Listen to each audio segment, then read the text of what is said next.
I never expected things to unravel so quietly. No screaming, no slammed doors. Just a single moment, a look in her eyes, and everything we built began to fall apart. 4 or 5 years, she was my world. We weren't flashy or dramatic, but we had something solid. Simple routines, shared playlists, late-night talks, laughter over takeout. The kind of love that felt like home, not a thrill ride. Her name was Kate, and for the longest time, I believed we were heading somewhere real.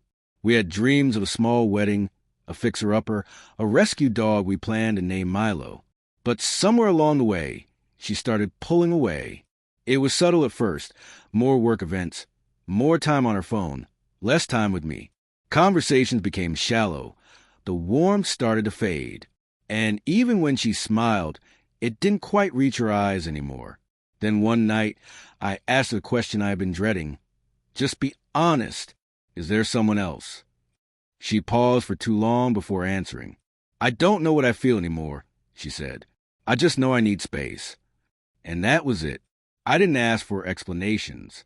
I didn't plead. I didn't try to convince her to stay.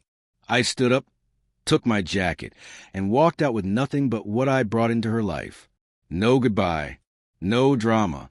Just silence. Because when someone starts treating you like an option, the only thing left to offer is your absence. I didn't go back. I didn't call. I didn't stalk her socials or ask our mutual friends for updates. I knew the truth most people only accept after being broken twice by the same hands. If someone hurts you without remorse and you go back, they'll do it again, only more quietly, more carefully. The first few months were brutal. I stayed with a friend in a small room, pretending I just needed a change. I didn't tell anyone what really happened. I buried myself in work, tried to stay busy. But the nights were long, and the silence felt like it had weight. Not because I missed her, but because I missed the us that once felt safe. I missed a version of her that used to hold me like she meant it. But around the 6-month mark, things started to shift. I was eating again, sleeping through the night, laughing not forced, not polite, but real laughter. I stopped checking the door, hoping she'd walk through it. I stopped replaying conversations, looking for clues or answers. Slowly, I started to feel like a whole person again. By month 10, I had moved into a place of my own. Small, quiet mine.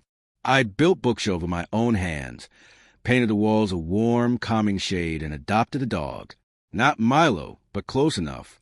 I'd carve out a new life, one step at a time. And then, almost exactly 1 year after the day she said she needed space, I heard my name. It was a Sunday. I'd just come back from a run, tired and soaked in sweat. I was unlocking the door when I heard that voice I hadn't heard in a year, soft, uncertain. I turned, and there she was. Kate. She looked worn down, like someone who had been searching for something and never found it. She was holding a photo, us, laughing at a lake, long before everything fell apart. She was wearing an old hoodie I had left behind. I didn't know where else to go, she said quietly. I didn't move. I didn't smile. I didn't invite her in. I just stood there and listened. I thought space was what I needed, she said, voice trembling. But what I needed was you. She held up the photo. I kept this by my bed for months. I wanted to reach out. I just didn't think I deserved to. Then she told me what I already suspected. The man she'd chosen instead, he was exciting for a while. But when things got serious, he vanished. And now she was standing there, realizing she had walked away from someone who had always stayed. You were home, she whispered, and I walked out on it. For a split second, something flickered. All the memories came rushing back, the good and the painful. But I had spent 12 months rebuilding a version of myself I barely recognized when I was with her. And I wasn't about to let her undo that work. She reached out, tried to touch my arm. I took a step back. You left, I said, and I let you. I didn't walk away because I stopped caring. I walked away because you did. Tears filled her eyes. She nodded.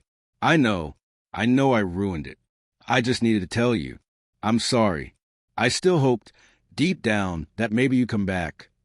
I looked at her and said, I didn't come back because I finally started loving myself more than I loved the idea of us. She shook her head slowly. You were home, she said again, barely above a whisper. And now I don't have one. Maybe one day, I told her, you'll build a new one and treat it better than you treated me. She stood there, looking at me like she wanted to say more. But instead, she turned and walked away. No hug, no goodbye, just like I had done a year before. I stepped inside, shut the door behind me, and sat down on the floor with my dog resting his head on my leg. My chest felt tight, not with heartbreak, but with release. Like I had finally set something down that I had carried too long. Sometimes walking away isn't giving up. It's choosing yourself. And if they ever come back, you'll realize something powerful. You never needed them to return. You just needed to find your way back to you.